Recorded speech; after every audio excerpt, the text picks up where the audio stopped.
Shalom,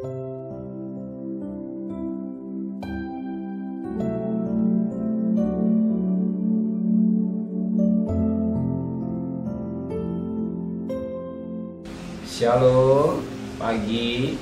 Mari sama-sama tundukkan kepala, pejamkan mata sejenak. Bapa yang bersemayam di kerajaan surga, pagi yang cerah, kami boleh mencari Engkau, mengutamakan Engkau dia segala-galanya, mengadakan mesbah keluarga, mesbah pribadi. Kami boleh naikkan pujian, penyembahan kepada Bapa di surga. Kami rindu juga untuk mendengarkan renungan firman-Mu. Roh Kudus menyucikan hati pikiran kami sehingga benih firman-Mu menjadi berkat buat kami, dan kami juga boleh naikkan doa syafaat kepada Tuhan. Haleluya. Amin. Shalom, pagi. Mari sama-sama kita akan membaca firman Allah Markus pasal 10. Markus pasal 10 ayat 28 sampai ayat 31. Markus pasal 10 ayat 28 sampai ayat 31. Upah mengikut Yesus. Berkata Petrus kepada Yesus, kami ini telah meninggalkan segala sesuatu dan mengikut Engkau. Jawab Yesus, aku berkata kepadamu, sesungguhnya setiap orang yang karena aku dan karena Injil meninggalkan rumahnya, saudara laki-laki atau saudara perempuan, ibunya atau bapaknya, anak-anaknya atau ladangnya, orang itu sekarang pada masa ini juga akan menerima kembali 100 kali lipat. Rumah, saudara laki-laki, saudara perempuan, ibu, anak, dan ladang, sekalipun disertai berbagai penganiayaan. Dan pada zaman yang akan datang, ia akan terima hidup yang kekal. Dan banyak orang yang terdahulu akan menjadi yang terakhir, dan yang terakhir akan menjadi yang terdahulu. Puji Tuhan, suatu mutiara yang indah dalam upah mengiring Yesus.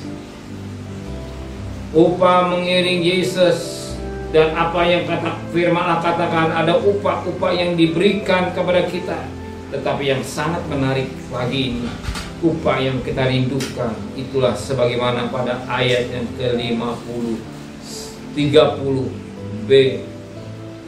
Dan pada zaman yang akan datang, ia akan terima hidup yang kekal. Zaman yang akan datang, bukan pada zaman sekarang. Zaman yang akan datang,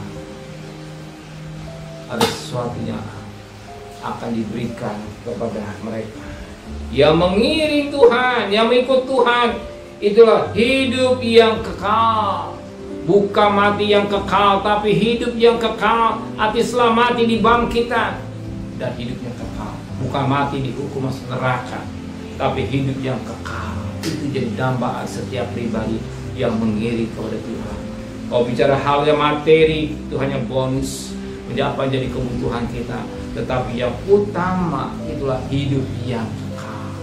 Hidup yang kekal. Kita masuk langit dan bumi baru bersama dengan Tuhan. Dan dunia sementara juga, dunia yang kita tinggalkan akan lenyap.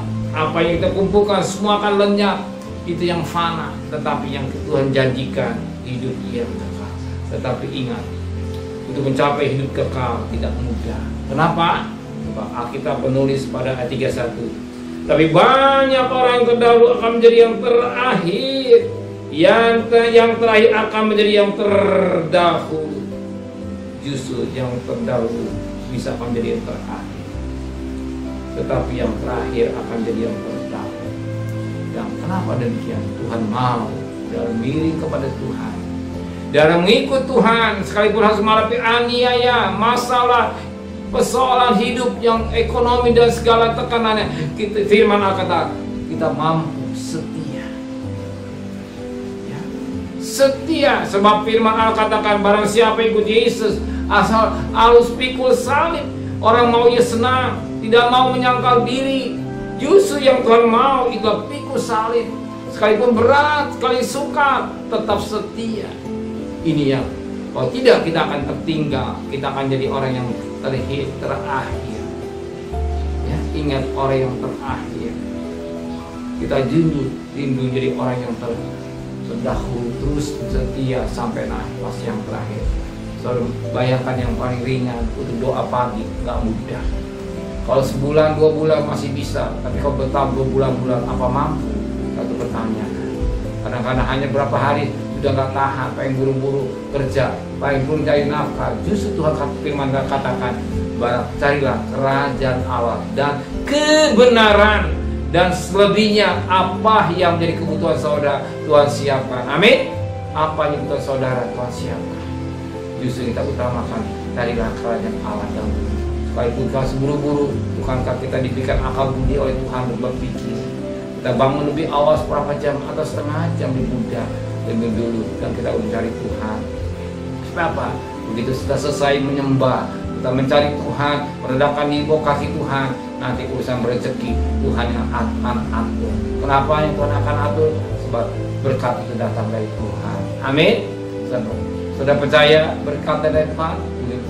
Yang bukti pertama, kita masih bernapas, kita masih panjang umur. Tuhan masih memberikan kita makan. Apa sih yang kebutuhan yang lain hanya tambah-tambahan. Tapi yang utama, kita setia sampai akhir. Dan kita menulis Wahyu 2:10b, setia sampai akhir. Tuhan akan berikan mahkota kehidupan, dan kita masuk dalam bumi baru, hidup kekal bersama dengan Tuhan.